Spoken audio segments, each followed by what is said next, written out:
Alors c'est vrai qu'en fait, dans un premier temps, l'analyse que nous avons menée, c'était l'observation que les populations ultramarines, qu'elles résident en Outre-mer ou qu'elles résident dans l'Hexagone, où elles sont plus d'1 million, eh bien, ces populations présentaient ce qu'on appelle des prévalences par rapport aux maladies chroniques qui étaient extrêmement alarmantes et qui étaient 2 fois supérieures, parfois même plus, par rapport aux chiffres de la moyenne nationale. J'ai été la stagiaire du docteur Marie-Antoinette Séjean au sein de l'association Nutri-Créole qui m'a donné l'opportunité d'effectuer dans le cadre de mon stage de fin d'année une enquête observationnelle sur les comportements et les habitudes alimentaires de la population ultramarine résidant en Île-de-France. Je vais aujourd'hui vous présenter les principaux résultats de cette enquête. Nutri-Créole est une étude au caractère innovant. Elle a pour objectif d'explorer les habitudes et les comportements alimentaires en rapport avec le poids pour une catégorisation de personnes qui vivent sur le territoire français et qu'elles soient nées ou non dans le département d'Outre-mer. Cette enquête n'est pas une étude sur l'obésité des ultramarins, mais bien sur le style de vie en relation avec leur indice de masse corporelle. Pour participer à cette étude, il fallait être d'origine ultramarine, être âgé au minimum de 18 ans et vivre en Île-de-France. Nous avons traité 101 questionnaires comprenant 82,1% de femmes et 17,8% d'hommes.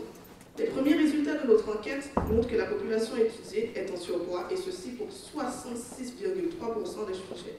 On a pu remarquer que ce sont majoritairement les femmes qui sont en surpoids avec un taux qui atteint 40%. Les sujets de 35 à 49 ans avaient un IMC, donc un indice de masse corporelle, le plus élevé, 30 kg par mètre carré, soit dans la catégorie d'obésité.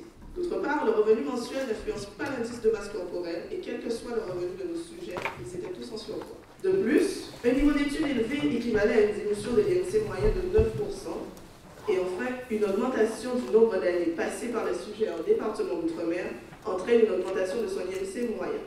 Donc en conclusion, l'étude Nutri-Créole menée avec notre association et le Centre mutualisé Jacksonnet s'inscrit dans une perspective d'amélioration de l'état nutritionnel des populations vivant en outre-mer installées sur le territoire français.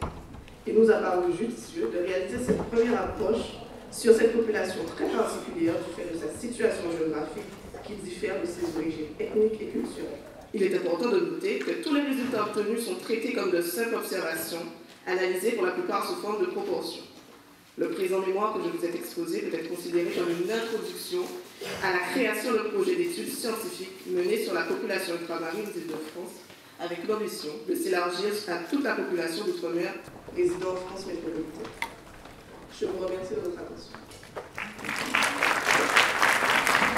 Mais globalement, ce qu'il faut retenir, c'est qu'en fait, tout le travail qu'elle a fait a mis en évidence que les ultramarins qui résident ici, sur le territoire métropolitain, ont les mêmes problématiques que ceux qui résident sur le territoire, dans leur territoire respectif, que ces problématiques sont très importantes, qu'elles ne sont pas forcément liées au niveau de vie, mais que le niveau d'études peut parfois faire qu'elles soient mal touchées. Voilà.